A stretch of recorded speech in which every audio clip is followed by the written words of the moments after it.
ఓం నమ శివాయ. అందరికీ నమస్కారం అండి. మీ ఇంట్లో కృష్ణుడి విగ్రహం లేదా చిత్రపటం ఉందా? అయితే మీకు ఏం జరుగుతుందో ఇప్పుడు ఈ వీడియోలో మనం తెలుసుకుందాం. వివరాల్లోకి వెళ్ళే ముందు మొదటిసారి మీరు మా ఛానల్ని చూస్తున్నట్లయితే మా ఛానల్ సబ్స్క్రైబ్ చేసుకొని జై శ్రీకృష్ణ అని కామెంట్ చేయండి. అలాగే చివరి వరకు చూడండి. చాలామంది ఇళ్లల్లో బాలకృష్ణుడి ఫోటోలు, విగ్రహాలు ఉంటాయి. వేణువు వాయిస్తున్న ఫోటోలు, గోపికలతో ఆడుతున్న ఫోటోలు, రాధాకృష్ణుల ఫోటోలు, పాముపై నాట్యం చేస్తున్న ఫోటోలు లేదా విగ్రహాలు ఇలా ఉంటూనే ఉంటాయి ప్రతి ఒక్కరి ఇంట్లో. కృష్ణుడి ఫోటోలు లేదా విగ్రహాలు ఇంట్లో ఉంటే వాటిని ఏ విధంగా చూసుకోవాలనే విషయం చాలామందికి తెలియదు. చాలామంది ఇంటి అందం కోసం లేదా గిఫ్ట్గా వచ్చిందని శ్రీకృష్ణుడి ఫోటోలు లేదా విగ్రహాలను ఇంట్లో అలంకరిస్తూ ఉంటారు. అయితే వాస్తుశాస్త్రం ప్రకారం ఇంట్లో శ్రీకృష్ణుడికి సంబంధించిన ఫోటోలు, విగ్రహాలు ఏ దిక్కున ఉండాలో, ఇంట్లో శ్రీకృష్ణుడి విగ్రహం ఏ రూపంలో ఉంటే మంచి జరుగుతుందో ఇప్పుడు మనం ఈ వీడియోలో తెలుసుకుందాం. శాస్త్రాల ప్రకారం శ్రీకృష్ణుని ప్రేమకు స్వరూపంగా పేర్కొంటారు. తనను ఆరాధించే వారి పట్ల ఉదారంగా వ్యవహరించే గొప్ప మనసున్న దేవుడు శ్రీకృష్ణుడు. ఇతర దేవత విగ్రహాల కంటే శ్రీకృష్ణుని విగ్రహం ఇంట్లో కొంచెం భిన్నంగా ఉండాలి. విగ్రహంతో పాటు భగవంతుడికి ఇష్టమైన వస్తువులను కూడా దాంతో పాటు పూజా మందిరంలో ఉంచాలి. ఇలా చేస్తే నారాయణుడి యొక్క అనుగ్రహం తప్పకుండా లభిస్తుంది. పూజ గదిలో, ఇంట్లో ప్రధాన ద్వారం దగ్గర, డైనింగ్ హాల్లో, టీవీ హాల్లో, కిచెన్లో మనకు నచ్చిన చోట దేవుడి ఫోటోలను పెడుతూ ఉంటాము. దాదాపు అందరూ ఇళ్లల్లోనూ చిత్రపటాలను పూజిస్తారు. ఇంట్లో శ్రీకృష్ణుడి ఫోటో ఖచ్చితంగా ఉండాలని పండితులు చెప్తున్నారు. విష్ణు అవతారమైన శ్రీకృష్ణుని పూజించడం వలన మీకు ఏ సమస్య ఉండదని, జీవితంలో ప్రేమ కనిపిస్తుందని చెప్తారు. ఇంట్లో కృష్ణుడి విగ్రహం లేదా ఫోటో ఉంటే చాలా ప్రయోజనాలు ఉంటాయని చాలా గ్రంథాల్లో కూడా చెప్పబడింది. వాస్తు శాస్త్రంలో కూడా శ్రీకృష్ణుడి ఫోటోలు ఇంట్లో వాస్తు దోషాలను తొలగిస్తాయని చెప్తారు. కృష్ణుడి ఫోటోలు పెట్టడం వల్ల ఎలాంటి లాభాలు ఉంటాయో ఇప్పుడు మనం తెలుసుకుందాం. శ్రీకృష్ణుడి ఫోటోలు మీరు ఈశాన్యం వైపు ఉంచడం చాలా మంచిది. ఇలా పెట్టడం వల్ల ఇంట్లో ప్రేమ పెరుగుతుంది, బంధం పట్టిమవుతాయి, నమ్మకము, దివ్యత్వము కలుగుతాయి.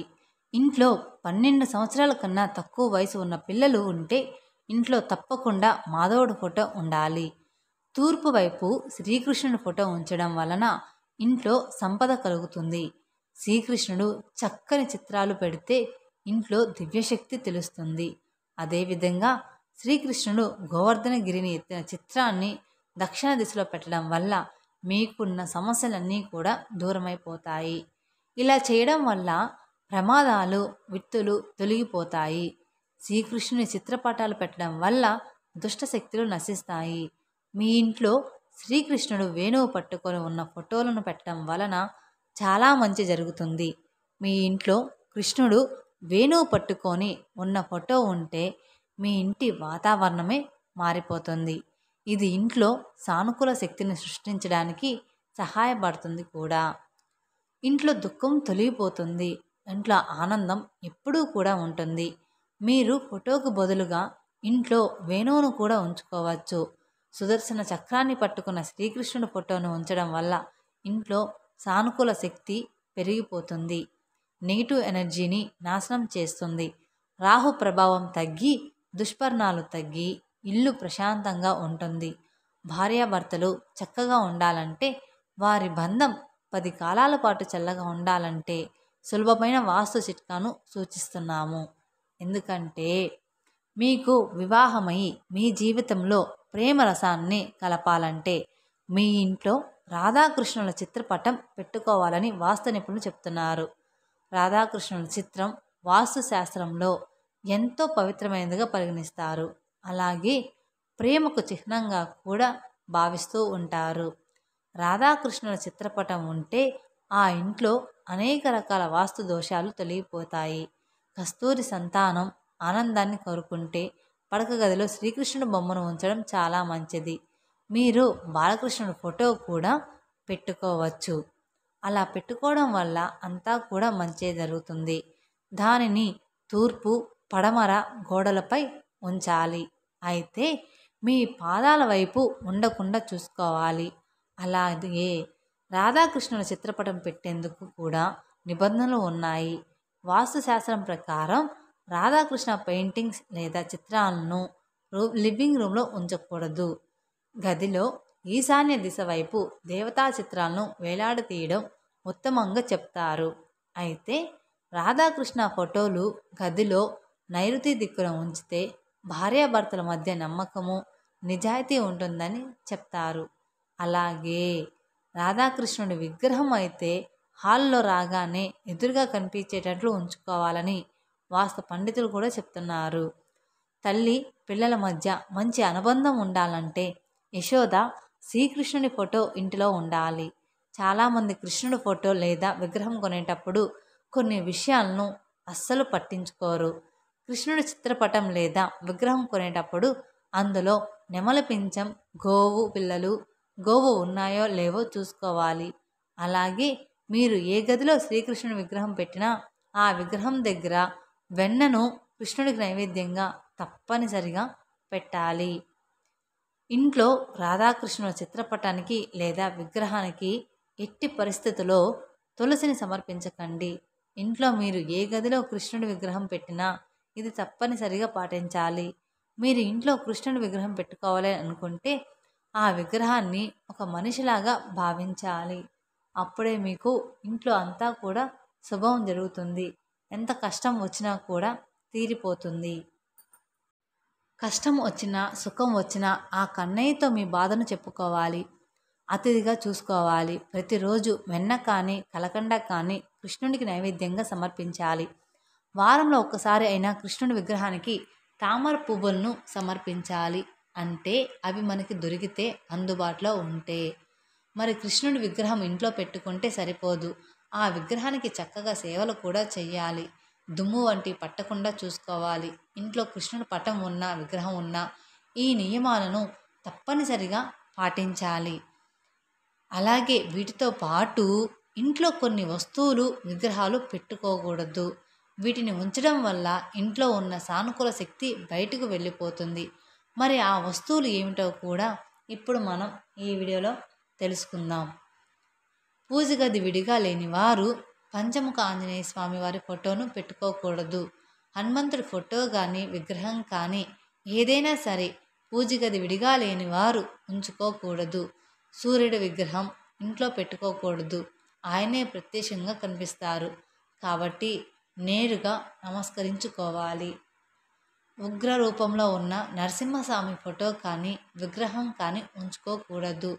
లక్ష్మీ నరసింహ, యోగ నరసింహ లేదా ప్రహ్లాద అనుగ్రహ నరసింహస్వామి ఫోటో పెట్టుకొని పూజ చేయవచ్చు. కాళికా ప్రత్యంగారి దేవి ఫోటోలు ఇంట్లో పెట్టుకోకూడదు. నటరాజ విగ్రహం కూడా పెట్టుకోకూడదు. నాట్యం నేర్పే ప్రదేశంలో నిత్యం నాట నివేదన జరుగుతుంది కాబట్టి అక్కడ ఉంచవచ్చు. ఇంటి గుమ్మానికి దిష్టి కోసం అన్ని రాక్షసుల ఫోటోలు పెట్టుకోకూడదు.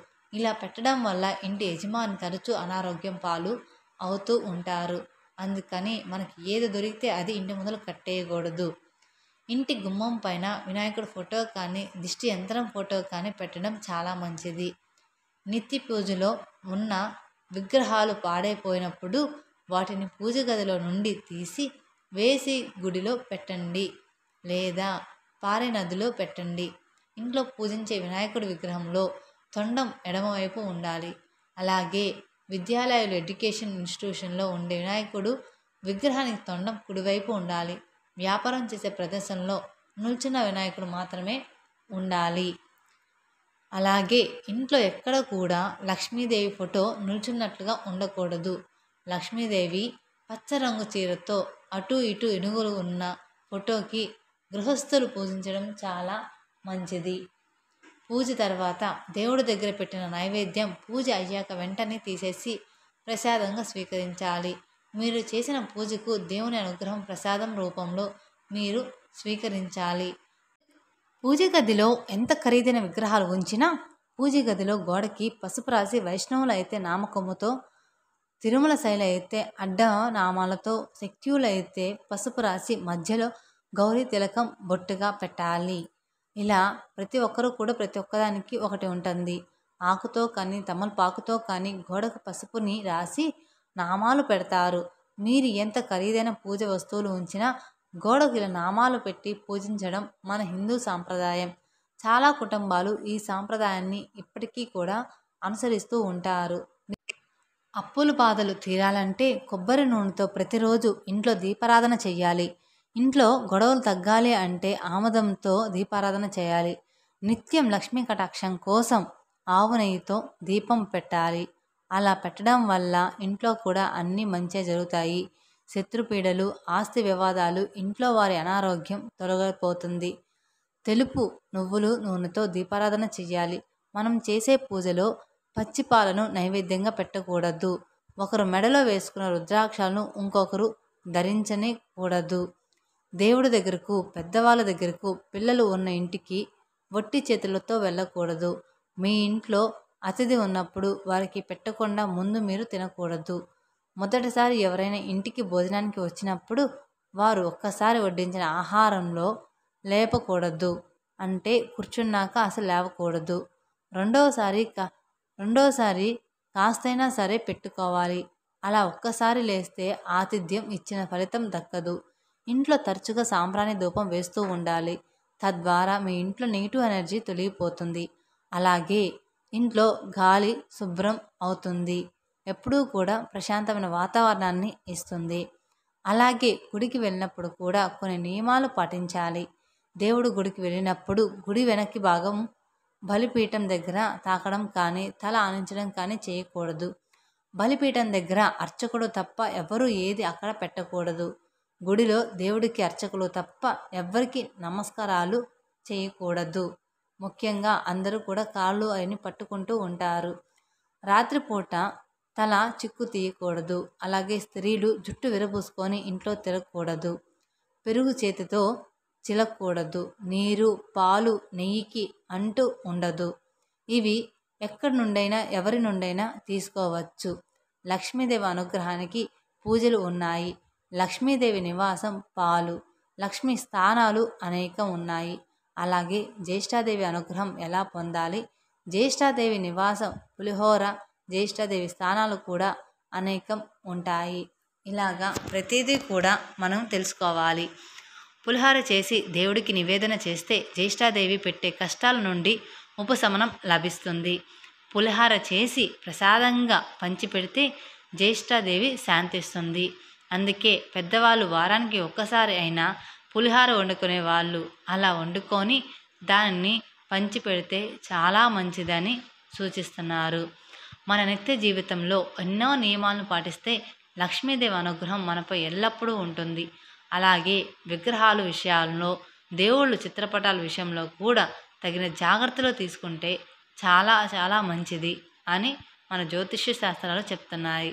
తెలుసుకున్నారు కదండి. శ్రీకృష్ణుడి విగ్రహం ఫోటోలు ఎక్కడ ఉండాలి, ఇంట్లో ఉండాలా ఉండకూడదా, ఉంటే ఏ దిక్కున ఉంటే మంచి జరుగుతుంది, అలాగే ఇంట్లో కొన్ని వాస్తు దోషాలు, ఇంట్లో పాజిటివ్ ఎనర్జీ రావడానికి మనం ఏమేం చేయాలి, ఇంట్లో నెగిటివ్ ఎనర్జీ వెళ్ళిపోవడానికి మనం ఏం చేయాలి అన్నీ కూడా ఈ వీడియోలో మీరు తెలుసుకున్నారు అనుకుంటున్నాను. ఈ వీడియో మీకు నచ్చినట్లయితే మరికొందరికి షేర్ చేయండి. అలాగే మొదటిసారి మీరు మా ఛానల్ని చూస్తున్నట్లయితే మా ఛానల్ని లైక్ చేసి సపోర్ట్ చేయండి. Thank you for watching my video. ఓం నమః శివాయ.